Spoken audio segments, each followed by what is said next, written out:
to the YAHOWAH blog. I'm your host, Craig Winn. Here we are in our library studio, and we have our faithful mascot to this is Wookie. And I hope you had a chance to listen to last night's program. I know it was long, some 2.5 hours, but it was extraordinary in its content.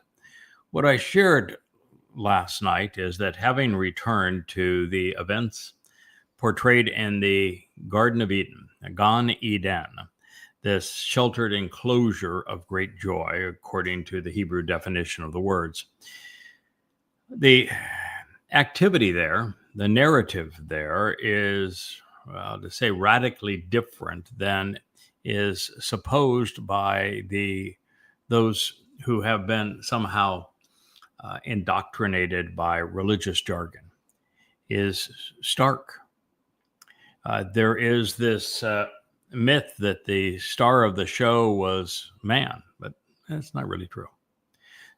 There is this myth that it was a woman named Eve that is the cause of them being booted out of the garden, but that's not true either. Doubly not true. There was no one named Eve, and she was not the reason behind the fall of man. And so last night I explained these things, and I also explained that the tree of knowledge isn't really a tree, but a person, and that person is symbolized by the tree. This is also true for the tree of lives, and it's not life singular, it's lives plural. He is also a person, symbolized simply by the tree. And I was able to demonstrate that the presentation of the choder, which is a sucker or a stem in Hebrew, presented in Yashayah, Isaiah 11, with roots, with branches, and with the fruit, as a tree, is the Etz of Dayath, which is the tree of knowledge. And so that prophecy that is so extraordinary, because it not only associates a Neph sign that Yahweh himself is going to raise, that is written by this choder, but that the choder is the only person in human history that is imbued with the seven spirits of Yahweh. And we know for certain that that individual is a man, masculine, singular, and he's going to be prevalent in the last days. And what I was able to demonstrate is that everything about that presentation of the choder pertains to the tree of knowledge. He is the Etz Dayath, just as the presentation of the choder acknowledges. And so he is directly associated with the tree of lives, being the one who points you toward it, explains who the tree of lives is. It's Dowd, how to capitalize upon what he's offering. It's really an extraordinary journey that we took yesterday through these things. But I think the second most extraordinary part of it wasn't just that it was God, not man, who caused the fall. He specifically, deliberately caused the fall of man. He said so. He used the verb nafal, which means to fall, and he wrote it in such that he is the subject of the sentence and man was the object. He caused the fall of man. And that then prompts a whole lively discussion, which I engaged in last night, and I hope you had the opportunity to listen. And if not, we will do an entirely new series just on the tree of knowledge, how it leads back to the tree of lives, and the reason that God caused the fall of man, and what has transpired since, and what God's intent is since that moment. But what I would like to leave you with, just as a teaser for either to encourage you to go and listen to the first hour of our program last night, or to tune in when we return to the tree of knowledge, is that the reason God caused the fall of man is that before man would be sufficiently reliable to be allowed off of this planet and to explore the universe with Yahweh, before he would be interesting enough for Yahweh to want to spend time with him, he was going to have to develop considerably. The man in the cage was never going to amount to much of anything. Yahweh grew bored with him, and Yahweh realized that he had no desire to work, had no work ethic at all, and that he didn't particularly like to take instruction. And, if you're going to be elevated to the point where you can explore the universe with Yahweh, you darn better well be able to listen to him, to take instruction well, and act accordingly. God's got to be able to trust you. And he knew and he proved that Adam and Chawah could not be trusted. And so we have been given 6,000 years to get our act at least somewhat together so that there will be a remnant of Yisra'el and some goyim as the workers who are going to be allowed back into the garden. The gates of the garden and the earth restored to the conditions of Eden is going to transpire 8 years from now. And when that happens, the tree of knowledge will be interconnected with the tree of lives, and that those who are diligent in consuming knowledge will be led to the tree of lives, and that collectively they will learn what they need to know so that they become interesting, and that they have the opportunity to engage and contribute to God's story and family in ways that God says, this is somebody that I think would be productive going forward. Interesting, productive, and also given the opportunity to show that, we can fall on our own, even apart from God. And when we do we have the wherewithal to get up? Now, I've always said that the most debilitating of all human ailments is, not a heart attack. It's not being blind. It's not being deaf. It's not being mute. It's not being lame. It's having a bad attitude. We all experience downturns in life. Most of us, many. Personal, family, business, health. The question is, what do you do? And God's really not interested in spending a prolonged period of time with those who haven't been put through a trial, a test of some sort, a difficult circumstance, and risen above it, fallen, and gotten back up.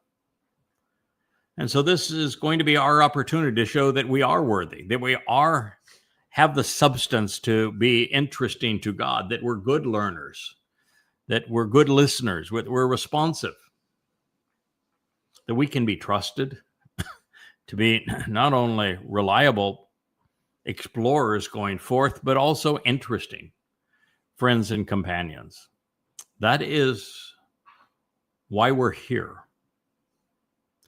That's why the fall of man occurred, and what the promise is now that will begin to materialize again in 8 years, and you can be part of it in a number of different ways depending on your response to what you're hearing. But I can assure you, no one has ever told you these things before, and they are transformational. All right, so at the end of the program, we began a further exploration of what it means to be Gibowr. The most Gibowr among all humans, according to Yahweh, is Dowd David. Now, this is important for a lot of reasons. One is that in the human experience from the garden 6,000 years ago, back to the garden, which will be just 8 years from now, the most extraordinary individual lived right in the middle of that time. He is right in the center of God's timeline because he represents the tree that was in the center of the garden, the tree of lives. And in every way that Adam and Chawah failed, didn't work, made no contributions, didn't build anything, didn't listen, didn't respond, showed no initiative, seldom wrote about God, seldom cared about God, showed no fortitude. Dowd is the antithesis of all of that, and therefore Dowd is the one, the man that stood back up. He was by far the most interested student Yahweh ever had. He was by far the most devoted. He was the most industrious, built the nation, acquired its capital, wrote its anthems, defended the people of the country from all who would attack them some 66 times, was the most articulate person in Israel's history. Dowd showed that it is not only possible to fall and that you can get up again, that it is possible to learn and to be receptive and responsive to Yahweh. What Dowd showed most of all is that he wasn't perfect. And by not being perfect, he became interesting to God. Dowd showed that he wasn't always right, but he was always willing to learn. And as such, he became the ideal student for God. He was the builder. He was the defender. He was the man with courage and with backbone and with character. And so Dowd is, as Yahweh says, my chosen one, and I chose him for reasons that are different than the way you humans go about making such choices.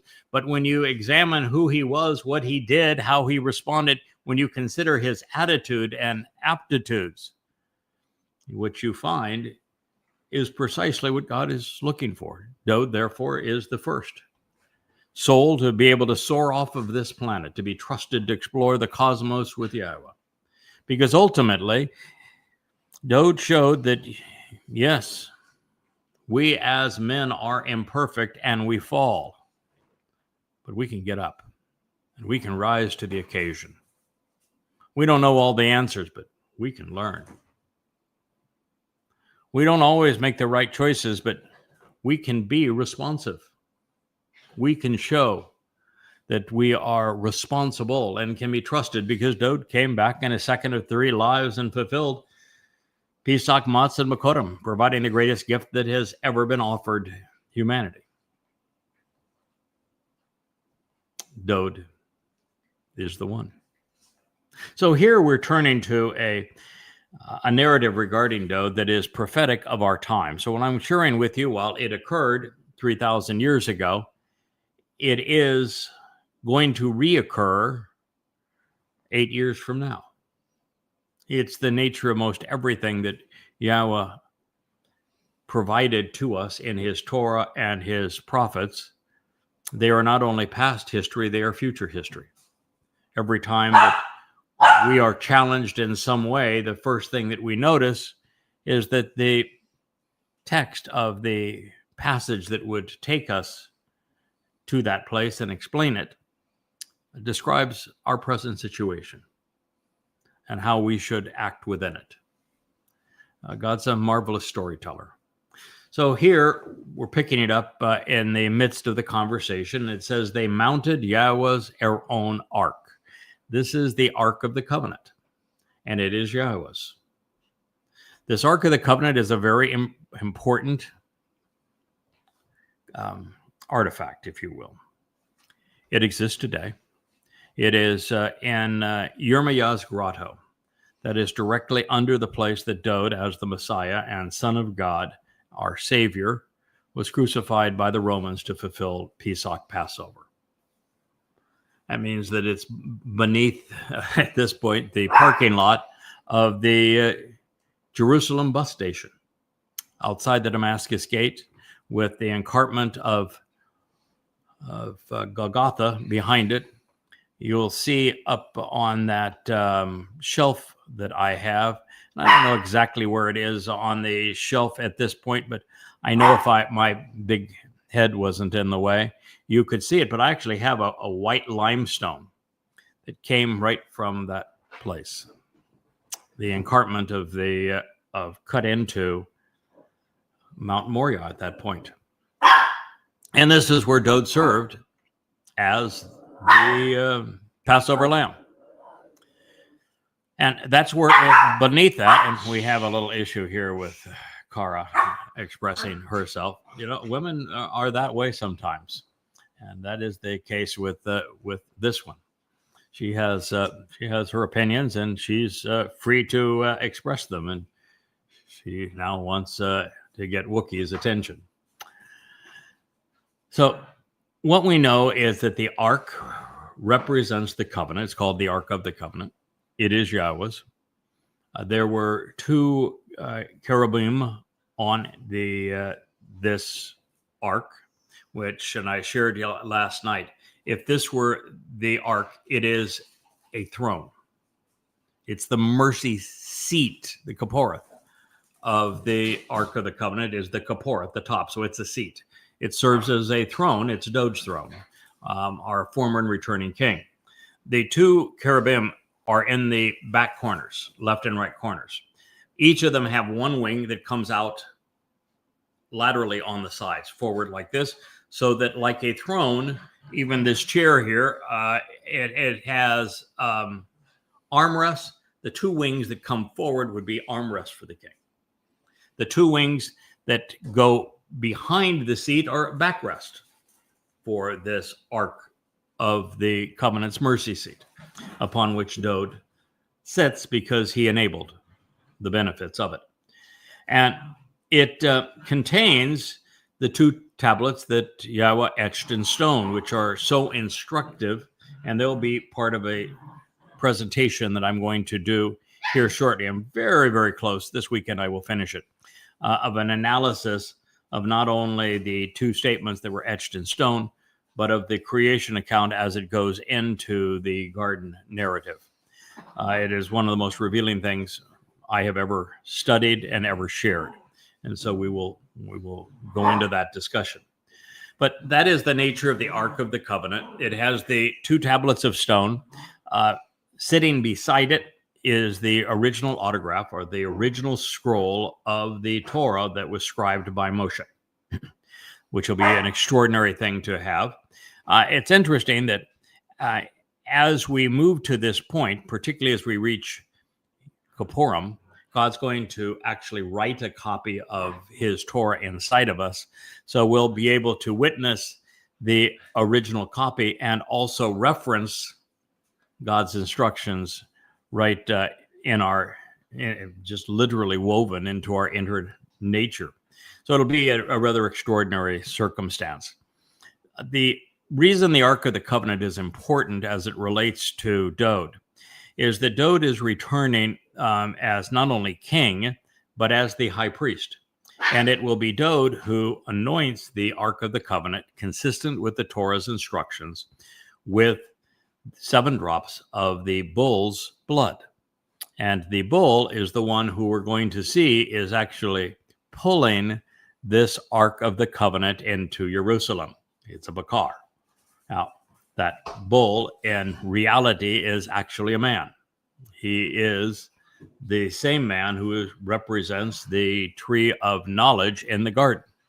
And his name is Yada, and he is a key player in God's story, and his responsibility is to make certain that the Ark of the Covenant is properly positioned for Dowd, and as the bull, he will shed the blood that Dowd then uses to anoint the mercy seat on Kippurim, signifying that the relationship between Yahweh, Yisra'el, and Yehudim has been restored. So that is the story. And of course, there is another element to it, which is the Adamah Parah, which is this bloody red man of the earth who is a productive bull, is going to offer his Bashar body. He is the Bashar, human herald, on Teruah for the benefit of the mortal remnant of Yisra'el, such that she can be purged of her religiosity, of her religious guilt, so that she's not only prepared to re-enter Gan Eden and grow as a result of that opportunity and learn, but also so that she's prepared to be betrothed to the returning king, consistent with Numbers 5, based upon Numbers 19, the sacrifice of the Adamah Parah and the story of the adulterous woman. So there is a lot going on here, and as we move towards the fulfillment of Teruah in 2033, it's just the greatest show of earth.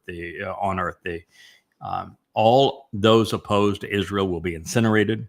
All traces of religion and politics will be exhumed from the earth.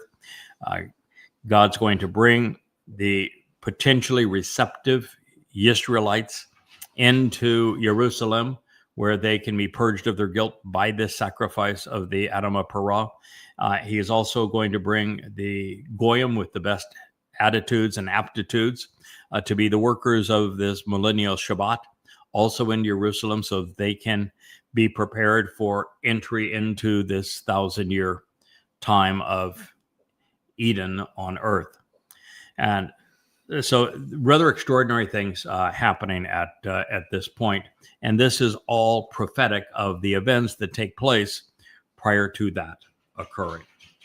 So it reads, and they mounted Yahweh's ark, his Aaron, onto a restored utility cart. And then they lifted it up and they carried it out of the house of Abinadab. My father encourages the willing to volunteer, which was on the hilltop. And so Uzzah, bold and influential, and Achiao, my brother, the sons of my father encourages the willing to volunteer, were leading and guiding the cart with the ark of God. And Achiao, my brother, walked before the ark. Now, as I tried to share previously, one of the things that I thought was so interesting in this discussion, and go ahead, Rich, go ahead and find out what is. We'll deal with whatever it is later. We had a honker outside, and we need to find out what was going on in our driveway. One of the things that is interesting, I pointed this out last night, is that the Ark of the Covenant was specifically designed such that it had two poles on the left and right side. Please, Asher, stop it. It had poles on the left and right side, and it was specifically designed such that it would be carried by men on both sides, forward and back, left and right, of the Ark of the Covenant. That was the intent. Asher! Goodness. No. Excuse me, but we have to have an inside voice that's appropriate with a dog, not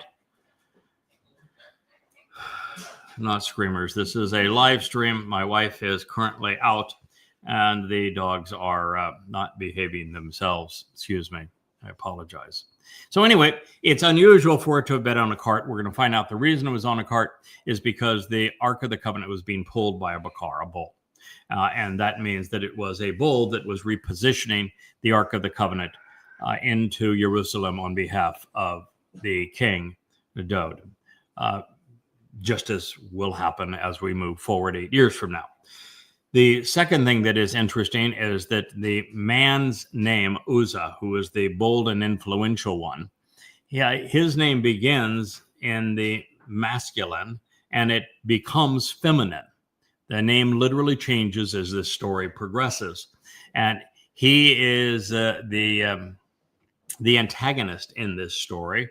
He makes all sorts of bold and influential claims, but by his name, but then he is turned into a woman whom God kills because he, becoming her, interfered with the message God was trying to communicate about the role of the bull in positioning the Ark of the Covenant. So that is part of what you're going to witness here. So that first line I just read was Samuel, listen to him, 2 Samuel 6:4. All right, so it looks like we have quiet and peace. We got everyone's attention. Then Dowd and the children of Yisra'el were laughing and playing before the presence of Yahweh in all strength and songs, and with lyres, harps, tambourines, castanets, and cymbals. It was a joyful occasion. The Ark of the Covenant was being brought into the city of Dowd and going to be positioned on the Temple Mount, and the tent of the restoring witness was already positioned and ready for it, and you had the king excited over this progression. And when they arrived upon the threshing floor, it's a goren, which would have been a flat surface, of Nodan, which means to remove wavering and wondering, which is exactly what the children of Yisrael had done up to this point and what they would do subsequently. And so the threshing floor was named for the purpose of removing all of that. We find that Uzzah, still a man, bold and influential, he reached out with his hand and he positioned his hand thrusting it towards the Aron, the ark, which actually is from the Hebrew meaning to behold the ingathering, to notice all things pertaining to being harvested of the Almighty. And he seized control of it by grasping it. No. God's instructions are very clear. You don't do that. Plus the fact he was having the ark brought forward by the BakarBull. It was already on a flat surface that would specifically avoid tipping over. And he was trying to take control of it, trying to say, I'm a big shot, man. I'm bringing the Ark of the Covenant into Jerusalem. And God says, no, you're not. It's the bull. Read the story that I have presented throughout the Torah, particularly read Numbers 15, specifically focuses on the role of the bull relative to restoring the health and reconciliation, if you will, of God's people. So he seized control of it, grasping it, because the Bakar, the bull, was released and thrown down to cancel debts, freeing those who were indebted from all obligations. It is true that the bull is in fact going to be thrown down. He is in fact going to free those who are indebted with religious guilt from all obligations. This is the sacrifice of the Adamah Parah, takes place on Teruah, on the Temple Mount, and direct vicinity of the Ark of the Covenant. And it is something that Yahweh will use as he brings the entirety of the mortal remnant of Yisra'el into Jerusalem to be purged of their religious guilt as a direct result of the sacrifice. It's a very long story, but it is an extraordinary story. This is the greatest show on earth that is being presented before their very eyes. But the story does not have a human helper. It has a man that speaks about what is transpiring here. His name is Eliah, known as Elijah. But this is not work that is being done by somebody who says, I'm influential, I want to intervene here, and I want to play a role. No, God's got the characters all picked out. And an influencer is not among them. Therefore, the great frustration and displeasure, the zealous and deep consternation of Yahweh was directed at, now this individual has a feminine name. He is now become Uzzah. We have our first transgender, I guess, assisting the feminine portrayal of imprudence, resistance, and projection of influence. So the Almighty struck and destroyed this individual, killing him there over the imprudent and rash act, this indiscretion and error, because it was an overreach with the hand on the ark. He died there before the presence of God. 2 Samuel 6:7. All right. So this gets us very close to where we were in our last presentation. God is always going to sacrifice a life if it gets in the way of his ability to restore lives. And perfectly justified in doing so. That man wouldn't have had any life to have shortened if God hadn't given him life in the first place. So God's not depriving him of anything. And God is, by doing so, making it possible for those who are observant and thoughtful to appreciate the means that he is providing to elongate lives and emancipate the people who are responsive to him, who do as he has asked. You know, there's a story of another ark that we always have to keep in mind. And the reason I bring this up is that when God tells a story, he tells us what he's going to tell us. He tells us, and then he tells us what he has told us.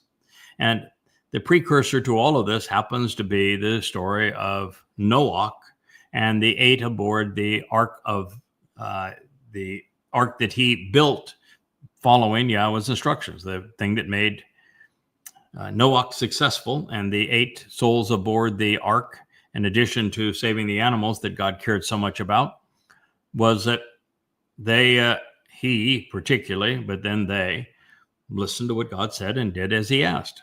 Simple. But it's more than just listening. It's more than just responding to what God has said. It's also engaging and doing. God values work. He values those willing to work, and not very fond of deadbeats. That's one of the problems of the garden. Adam didn't work. He didn't contribute anything. Noah did. And so this is the harbinger of this story that will come forward. And now we find that God is presenting how he, through this ark, the Ark of the Covenant, is going to liberate, emancipate, going to empower, enrich, and enable humankind. But at this moment, the Dowd didn't understand. And that's the thing that makes Dowd interesting to God. You know, because Dowd didn't know it all, he was in a position to learn. And he did. And because Dowd fell on his face on this particular instance, he says he got enraged, angry with God. Wrong response. He should have known the purpose of the bull. It was explained in Numbers 15. He is a student of the Torah. He's read it. He's written the 119th Psalm that shows he understands the Torah. He could have figured it out. Why that bull was there. Why it's not appropriate for anyone to touch the Ark of the Covenant. What God said about it, touching it prematurely. So Dowd was angry. He was even enraged. Because for the benefit of the relationship, he was hostile towards and broken up about Yahweh's anger coming forth, breaching this gap and breaking with the feminine manifestation of influence, assisting this imprudent woman. And so this place was called Peretz Uzzah, to break down the breach of imprudent and influential women, as an enduring witness unto this day.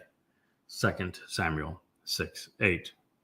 Now our king should have been frustrated that someone overstepped their role and that tried to corrupt, if you will, the picture of the bull returning the ark while releasing Israelites from prior religious indebtedness and their guilt.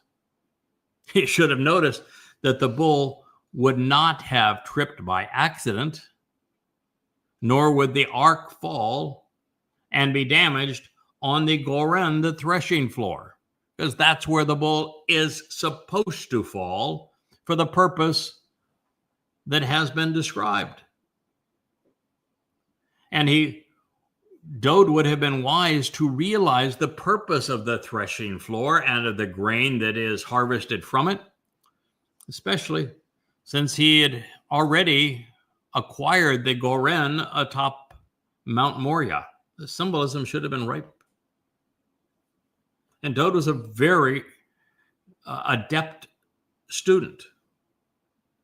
And so these are things he should have known. But the very fact that he didn't know them teaches us a valuable lesson. Even God's very best student, the man that God said, he's my chosen one, the man that God says, I love more than anyone else, the man that Yahweh offered his spirit and never took his spirit away from him, the man he anointed 3 times as the Messiah, the man that he declared on 3 occasions, he is my son, I am his father.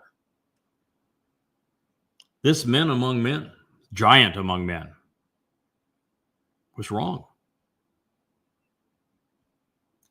And yet we're going to find that he was willing to learn what was right and then not only respond appropriately, but rise to the occasion, joyously going forward, building on what he had learned.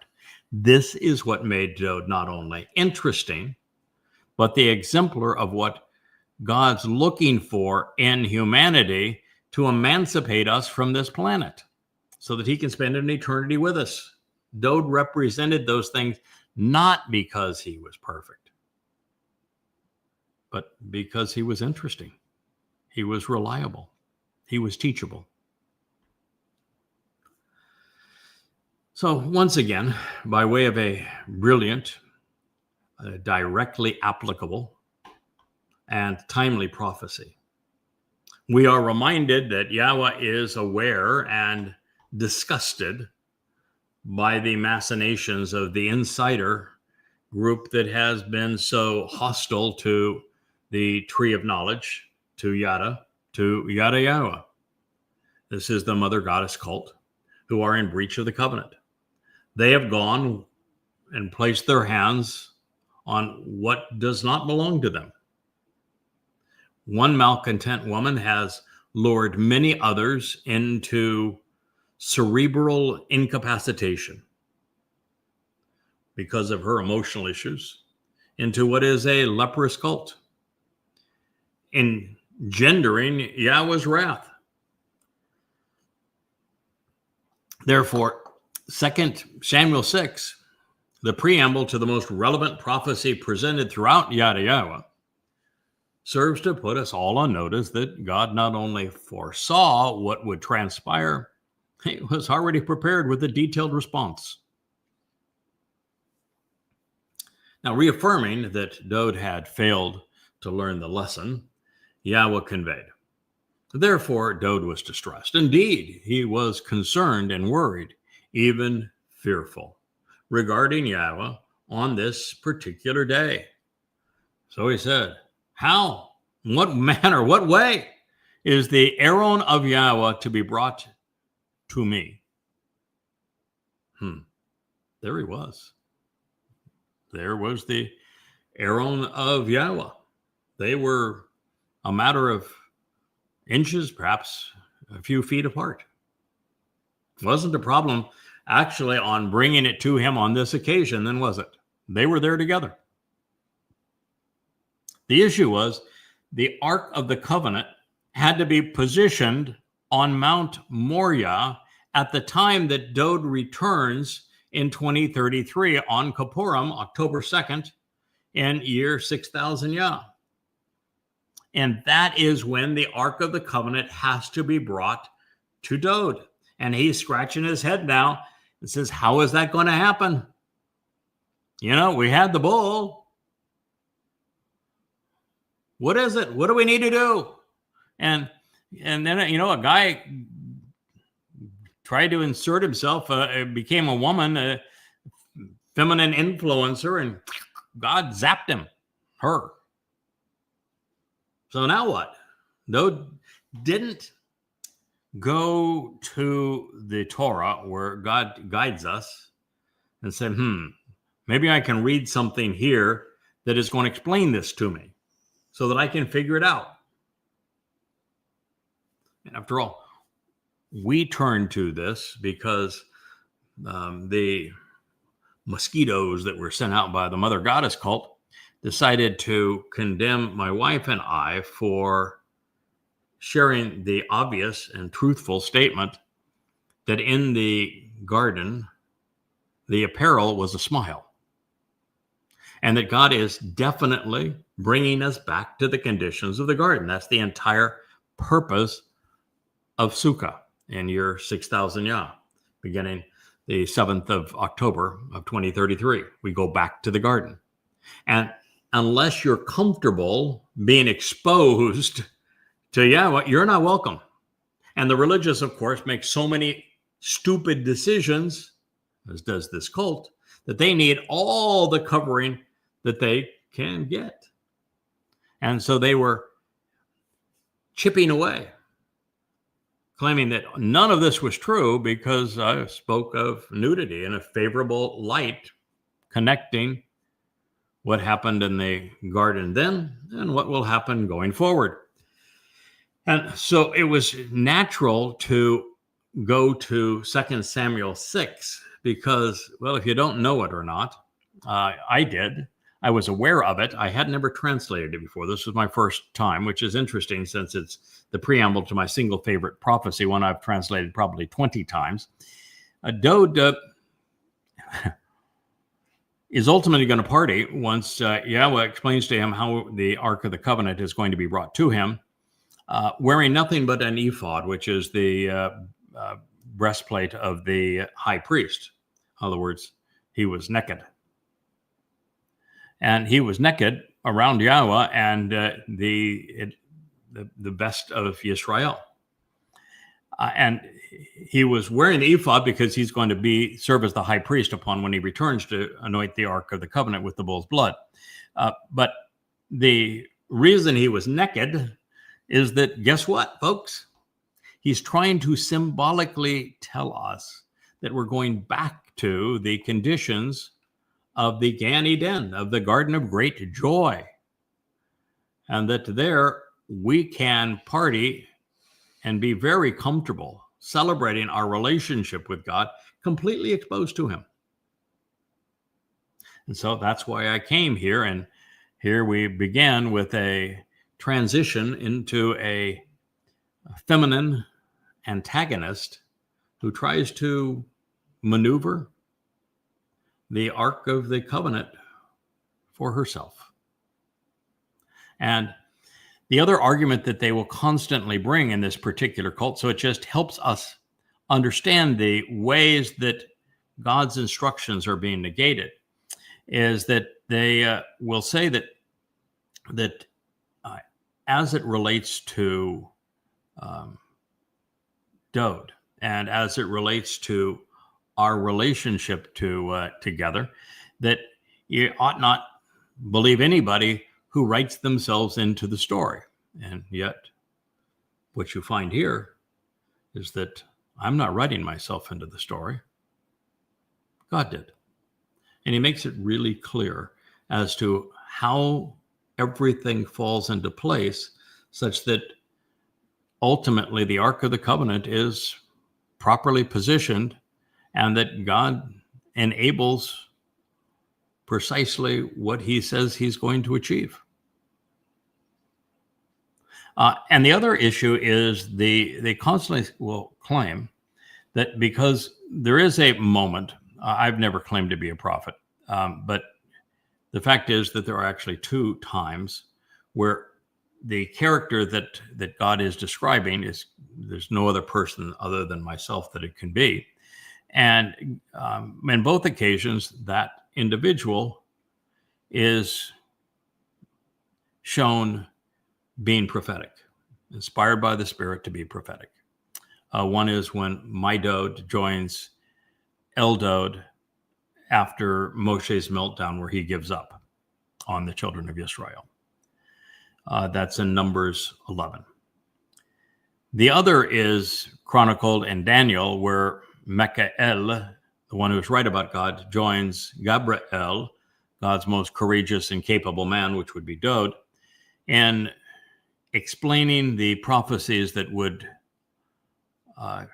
take place that transform our world, particularly pursuant to Dowd being willing to fulfill the role of the Passover lamb in year 4000 Yah, and then explaining the role that the same Michael is going to endure, live out, embody 8 years from now as we move towards the fulfillment of God's story.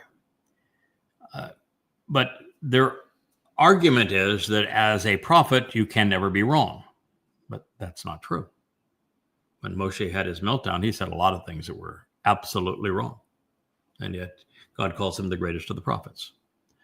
Dowd on this occasion was wrong. He was the most prolific of all the prophets. And clearly, as a prophet, what he is inspired to say would be right. But on this occasion, everything he said was wrong until the end when he finally was instructed. And so it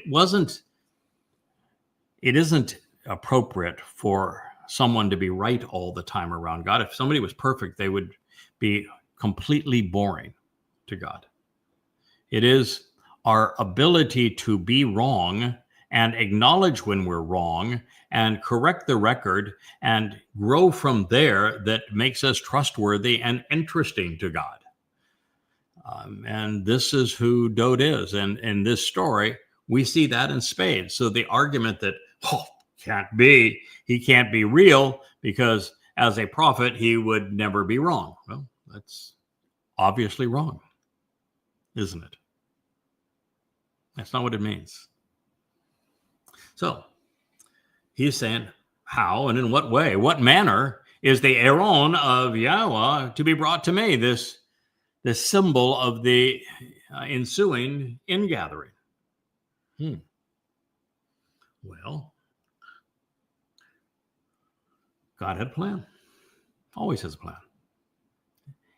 Listen, God knew what was going to happen long before these events played out. I mean, he actually explains what's going to happen way back in the fourth day of creation. This is after plants had been conceived, but before there were any animals on earth.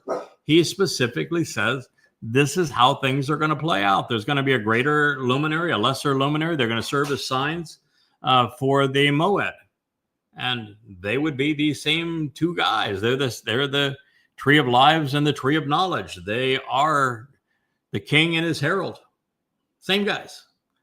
So God's had a plan long before we messed it up. So, King, what is the point? If you're at odds with YAHOWAH regarding how the ark is to be treated, how's that going to work out for you?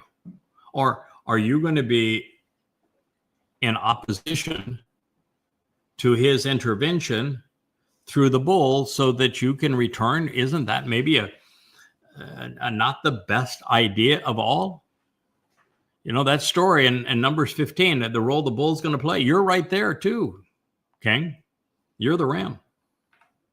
You guys work together.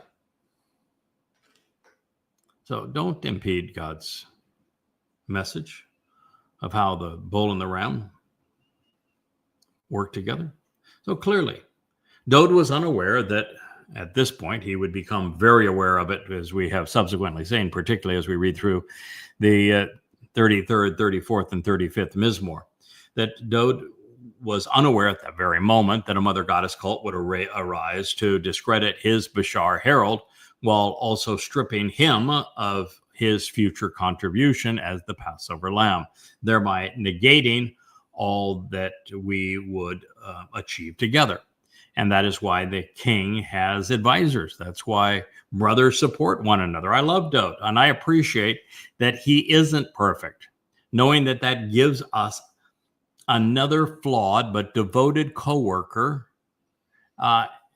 the opportunity to work together and to contribute something and become more together than we would be independently. You can buttress and buffer one another. We can equip one another, gird one another, teach one another as we guide God's flock through eternity. Moreover, it gives us something to chuckle about over a good meal well down the road.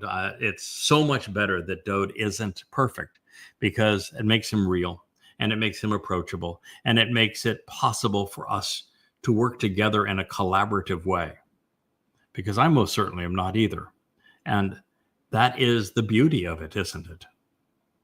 And so Dowd wouldn't be a Yehud if he wasn't stubborn. And of course, he was stubborn. So Dowd would not yield or consent, and he was not willing to change his approach regarding this with the Aaron, this beholding of the ingathering of Yahweh upon the city of Dowd. Therefore, Dowd spread out a tent for it at the house of Obed-Edom, the one doing the work and serving from Edom, at the Ha-Geti, the winepress. Oh my, Obed-Edom from the Geti, the winepress. Just when we thought that God has done his best work and addressed all of our concerns, he drops the ultimate truth bomb. Obed-Edom, which is the co-worker from Edom, is such a marvelous affirmation of what is expected of the bull, of the herald of Dowd, of Yada, serving Dowd going forward, that when I first saw Obed-Edom's name in this story, I was but a puddle of mush on the floor. I was stunned here when I beheld that name at this point of the narration. But even beyond this name and what it represents, there's also the realization that Obed-Edom came from Ha-Geti, the winepress. In conjunction with Dowd as the returning king, the arrival of the Ark of the Covenant in Jerusalem in year 6000 Yah, its anointing with the blood of this bull on Kippurim, when Dowd arrives upon the Temple Mount dressed as the high priest, the co-worker from Edom, which is what Obed-Edom means, and the winepress are among the most profoundly important pieces to be properly positioned in the portrait God is painting on our behalf. This is the stuff of destiny. Now, to drive this point home, I turn now to the prophet who wrote the textbook on proper chodering, which is to be a tree, the tree of knowledge. His name is Yashayah. He wrote these words. Who is this man, Zeth? Who is the one who comes at this time? Bo, who arrives and then returns at this moment out of Edom, from those influenced by the bloody red nature of Rome and harmful nature of the Roman Catholic Church and thus far the Western world. By the way, my DNA says that I'm Romano-Celtic. In reddish, chamuts, chrism, brilliant and vibrant red, which was yeasted, ruthless and cruel and oppressive garments. You know, the Adamah Parah is from Adamah, which is the bloody red man of the earth. And he comes from the sheepfold to gather and to protect. He, the man from Edom, he is the one who is shown great favoritism and who is respected, was honored on high, treated with distinction, considered noble and of high class, the best among men, even inspiring.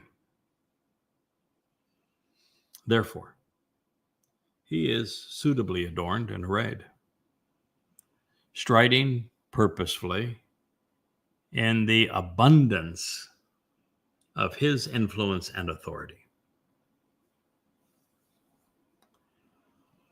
Yashayah says, I'm sharing this message accurately to deliver and save a great many. Yashayah's Isaiah 63:1. The man from Edom delivers and saves a great many. The man from Edom is Obed-Edom.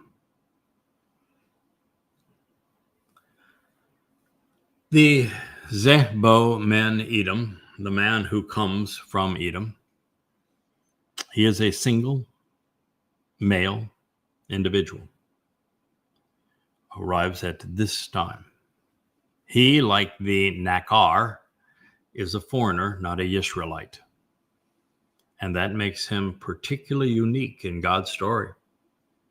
He is also distinguished by the proclamation that he will Yashayah, deliver and save many. This is said of no one else anywhere in the prophets other than Dowd, our Savior and King. Turns out God's Son has a designated accomplice.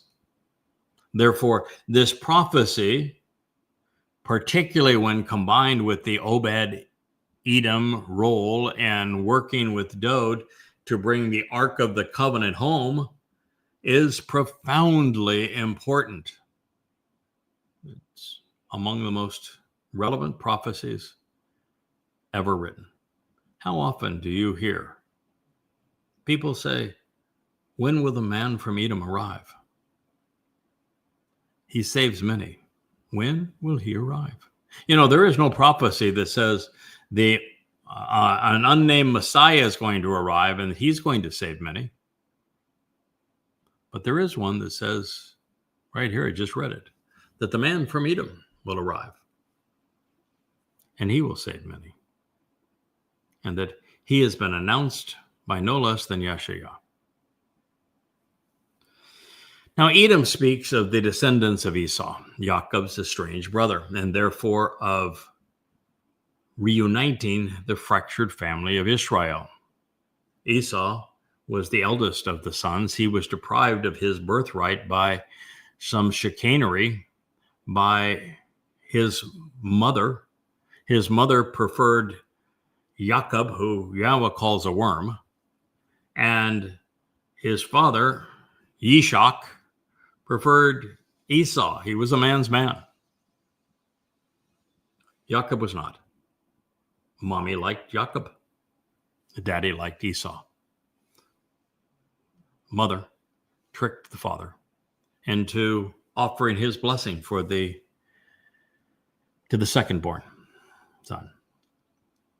And so by coming from Edom, the implication is the fractured family is going to be restored along with the birthright. Now, he was so named because, well, he was hairy. And being based on the word for red, it also means that he was symbolic of that which is known to be hairy and red. And most people wouldn't recognize this, but we say Caesar Augustus, for example. What we're really saying is hairy Augustus. And of course, Rome was best known for its red. It wore red to terrorize all who would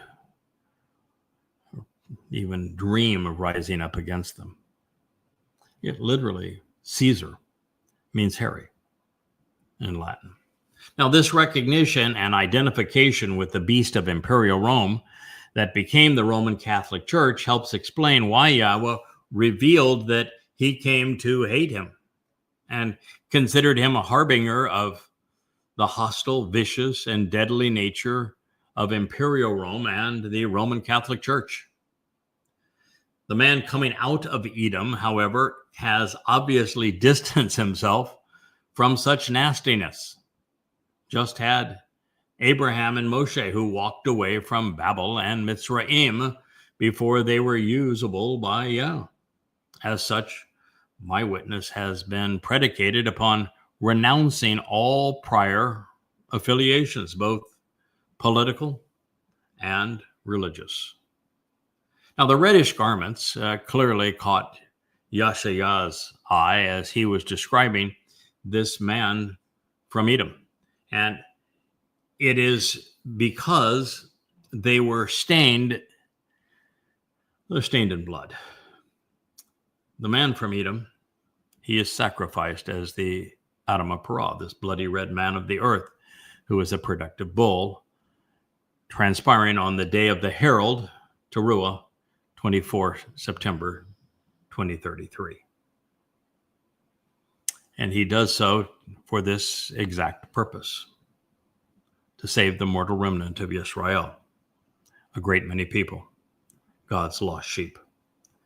He will gather them, God will, on the evening of Teruah during the gleaning, well, after the gleaning and before the sacrifice, and then will protect them the following day with this final sacrificial offering of the Mow'ed, of the restoring witnesses to the eternal testimony. And in this way, the man from Edom will spare many, delivering a vast number of Yisraelites from their own misconceptions, so that they are prepared for Yahweh's return with Dowd on Kippurim, and for admittance into Eden on Sukkah. Now, since I did not write this and I have never sought a claim, you should know that those who don't like anyone acknowledging that they have been appointed by God, and they prefer to poo-poo all such claims, and that they are, well, Hadar, that someone actually would be Hadar, favored and respected by God. Oh, you can take your complaints up with Yahweh. The truth is that God found a choder, a stem representing the tree of knowledge, and he enabled him as a Nakar, observant foreigner, presenting the arrival of the Nakri as early as the 29th chapter of Devarim in the Torah, and then reinforced it through Dowd's son the day that the first temple was built on a Teruah 3,000 years ago.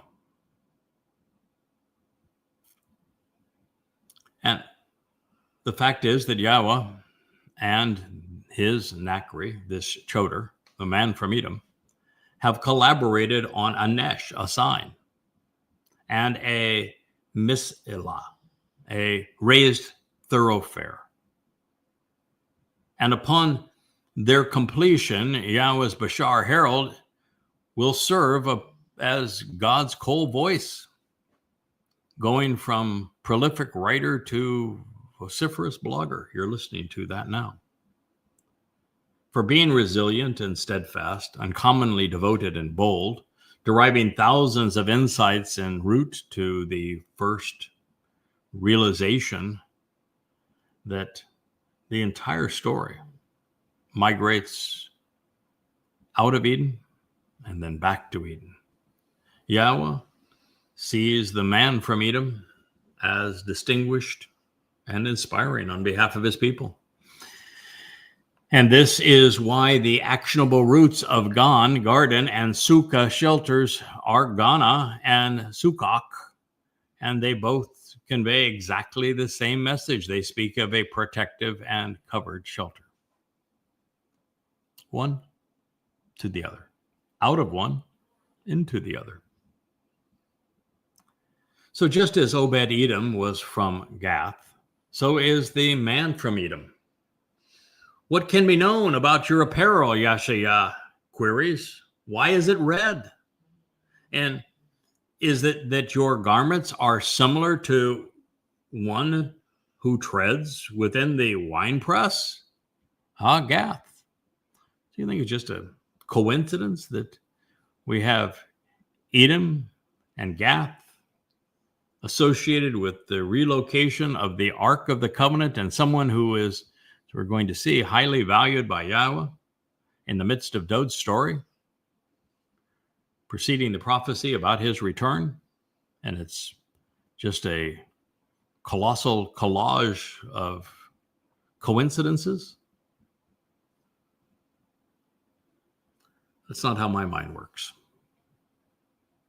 You can make your own decisions, I guess. Well, this is the same man separated by 3,000 years. Souls are like that.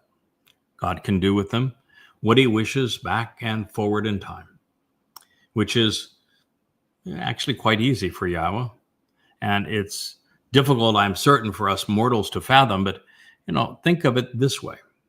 No one has any problem with Elijah being taken by Yahweh 2,880 years ago with the realization that he's going to come back.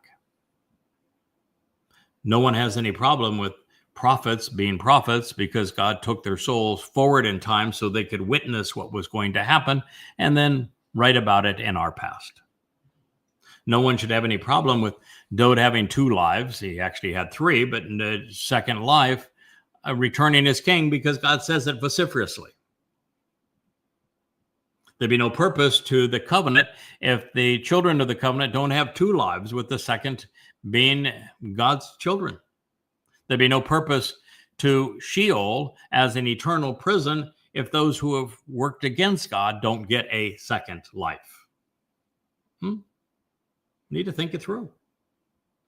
Dowd could not have fulfilled the prophecies that he wrote in first person about himself of enabling the promises of Passover through crucifixion and matzah by taking our guilt into Sheol had he not had a second of 3 lives. It's really not difficult for God to take a soul back and forth in time.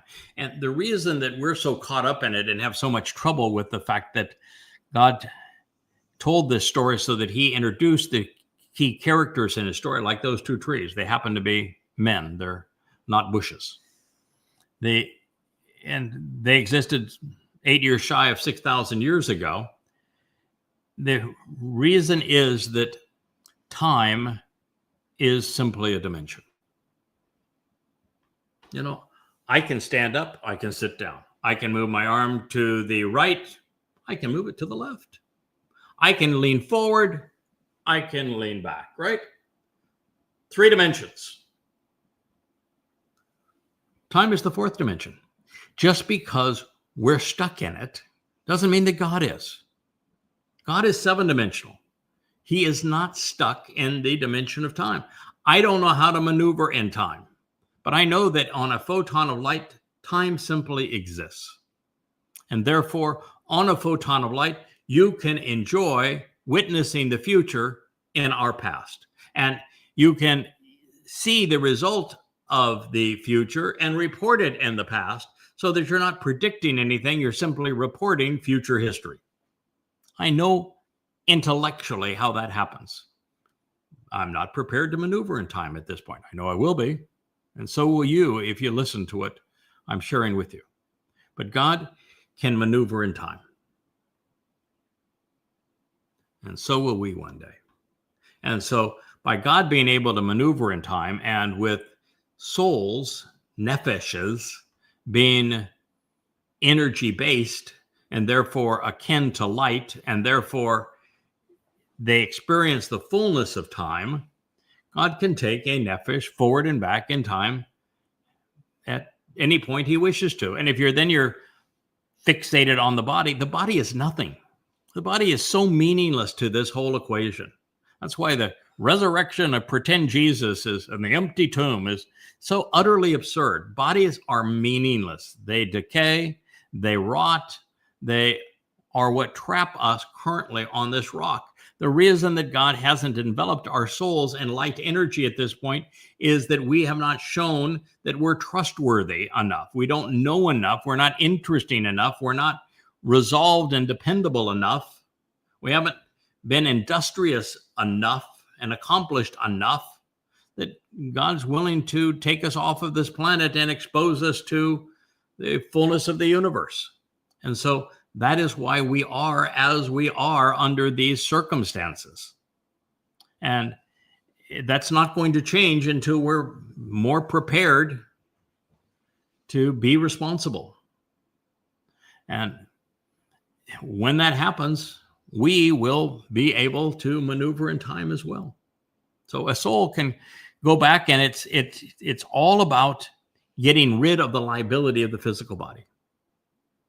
While we have physical bodies, the furthest we're going to go is to the moon for no purpose at all, or to Mars to die. But that's it. That's the furthest we can go.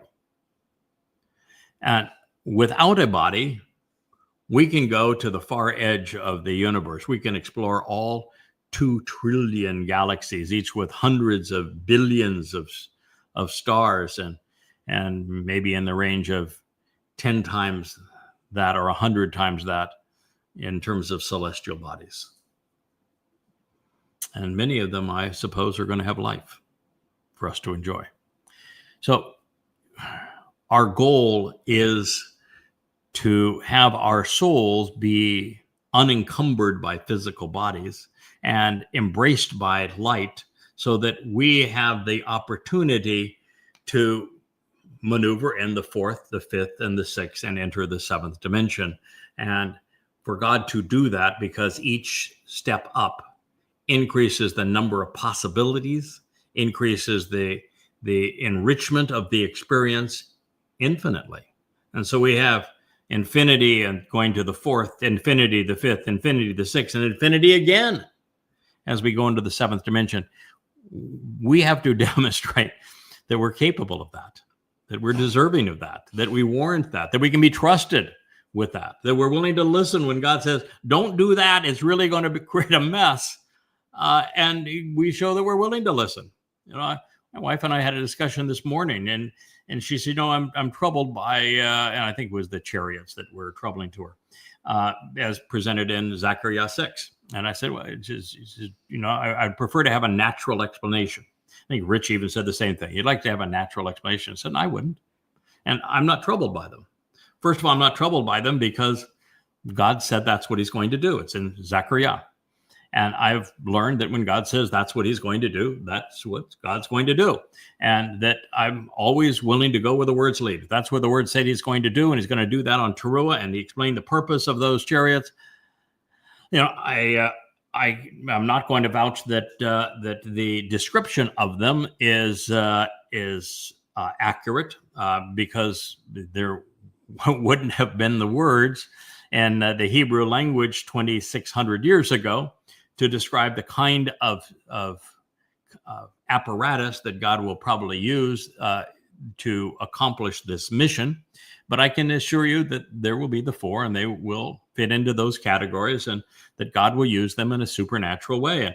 And I realize that as we move forward in time and we reach the midpoint of this time of Jacob's troubles, beginning on the 18th of April of 2030, which will be Passover when the 2 witnesses arrive, God's going to use all manner of supernatural interventions. There's going to be a scroll that's going to be above their heads, a giant scroll that I think is likely to show some of the Yahweh blog and some of the YadaYahowah text and citations from the Torah, from the prophets. And the world's going to be trying to kill those 2 guys, Elia and Yada, and yet they'll stand. And the Dome of the Rock and the Dome of the Huppipint will be gone, and the Tent of the Restoring Witness will be there. The Ark of the Covenant is going to be restored in its position. There's going to be the altar for the sacrifice of the Adam of Parah. God's going to turn the sacrifice of this man into something extraordinary as it releases copious amounts of water from the Temple Mount and ignites the fire. He's going to transform the earth, removing all traces of religion and politics and militancy, and restore the conditions that are Eden. If you're not prepared for God being overwhelming with his intervention in miraculous ways, you're just not prepared for what's going to happen as we move to this point in time. So, my view is that's what God says he's going to do. There's no reason in the world that I would question that that's the way it's going to play out. And I've decided long ago, I'm going to go where the words lead. That is what they say. That is what I'm expecting. That is what I'm sharing with you. And I have no doubt it's going to play out that way. And for the reasons that God has enumerated. So the fact is that God chose his cast of characters long ago, and he weaves them in and out of his story as he sees fit. And it's the same characters that he weaves out in and out. It's the greater and lesser luminaries of Genesis 1. It is the tree of lives and the tree of knowledge of Bereshith, Genesis 2. It is the Eldod and Madod of Numbers 11. It is the ram, the goat, and the bull of Bamidbar, Numbers 15. It's the story of the animal Parah and the adulterous woman of Numbers 5 and 19. It's Dowd as the man in the center of God's story, and it's Yada at the end. These are the characters that God has woven throughout time.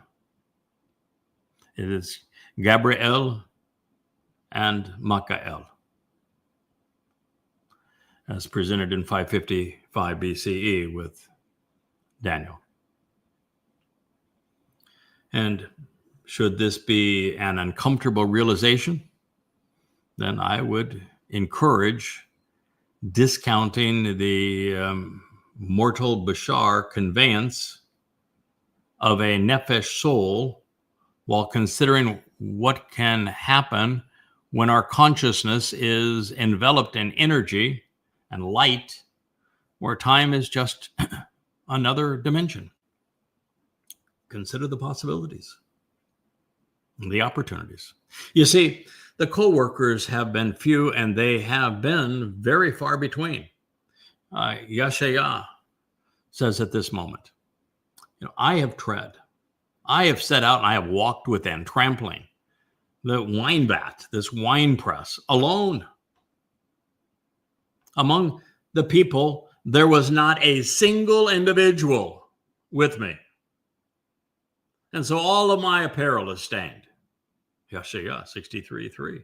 Therefore, I was inclined to pursue, in my best judgment, a day of recompense, because the year of my redemption had finally come. Isaiah 63:4. The reason Isaiah is in hot pursuit of justice, of recompense, and of redemption is because Jews had universally ignored his advice and his warnings. And to such an extent, no one listened. No one. In fact, there wasn't a single person, and just the opposite. The more Yashayah told the Israelites that they should not be religious and they should return to Yahweh by acknowledging his prophets and his witnesses, the more belligerent and obstinate they became, and the more religious they became.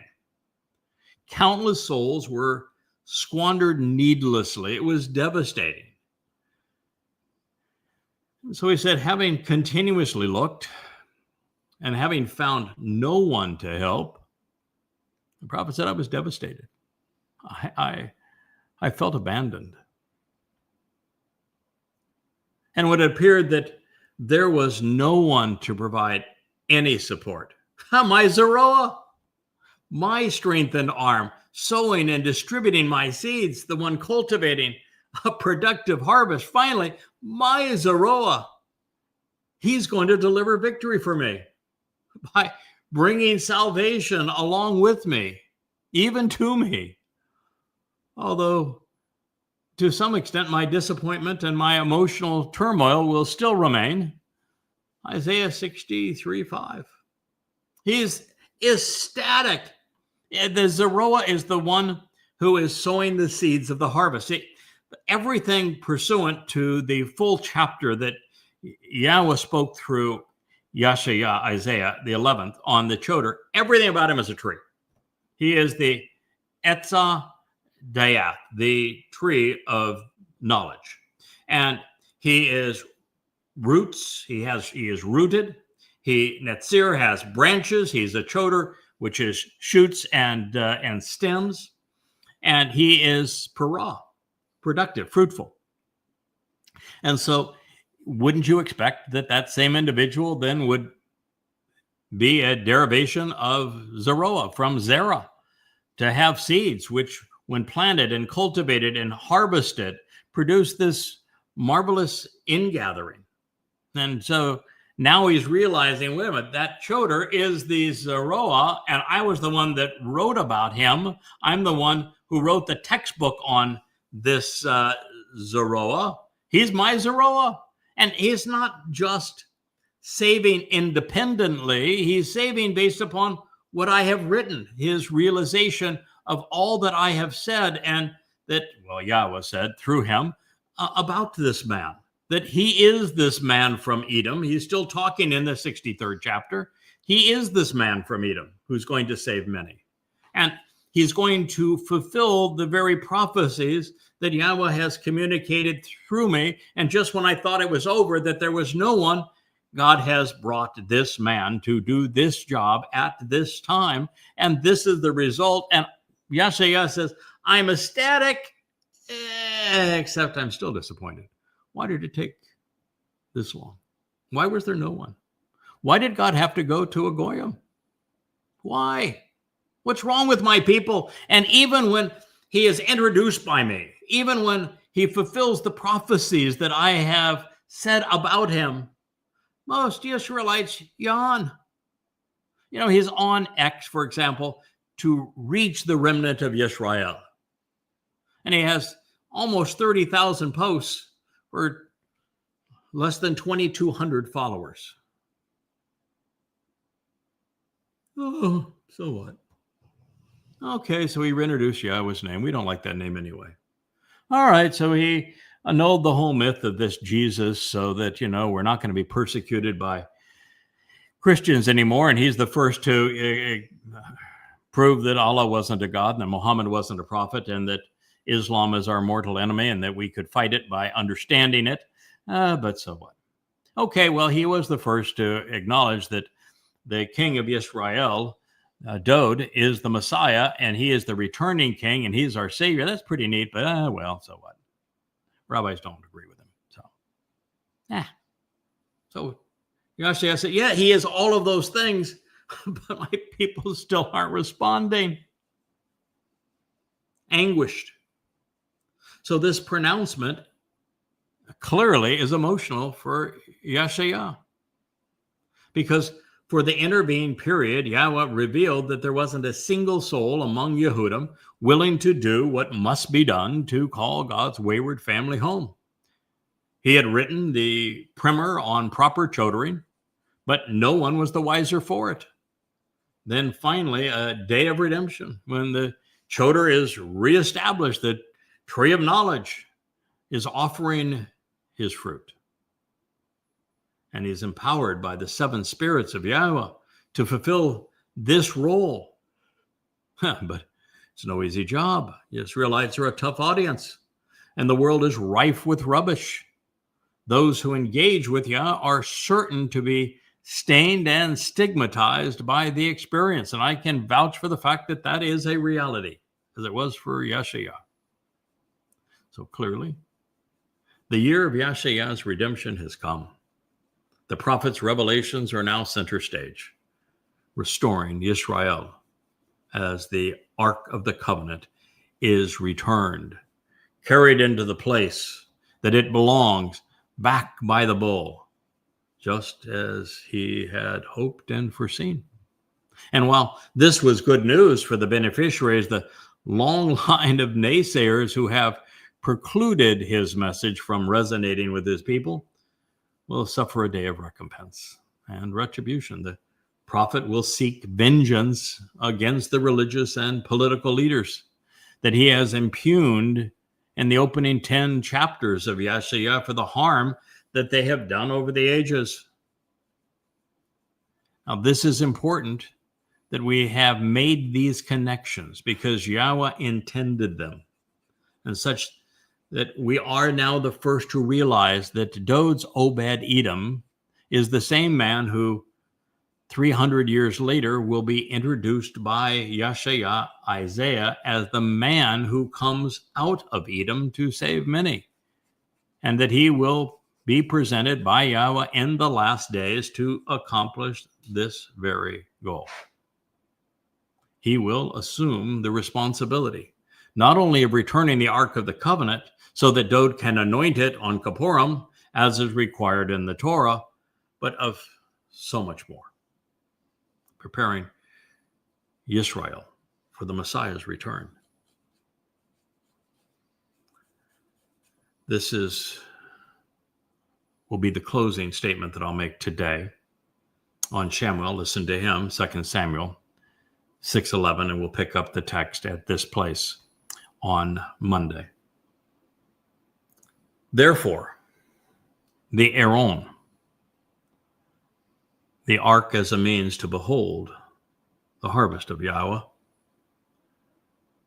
dwelt and remained in the Be'eth home of Obed-Edom, the one doing the work by serving from Edom, at the Gitteh, the winepress, 3 months, while Yahweh blessed and commended, extolled the appropriateness, the usefulness, distinguishing an aspect of his nature to meet with and uplift Obed-Edom, the one doing the work while serving from Edom, in addition to all of his family and every aspect of his home and his household. Extraordinary. Shamuel, listen to him, 2 Samuel 6:11. So I'll leave you with those thoughts because it is evident that there's a very soft place in Yahweh's heart for Obed-Edom, just as there was in Yashayah's for the man from Edom, and just as they are both connected with Dowd and the remnant of God's people and the proper positioning of the Ark of the Covenant. Thank you for listening. Have a wonderful rest of your Shabbat. Good day.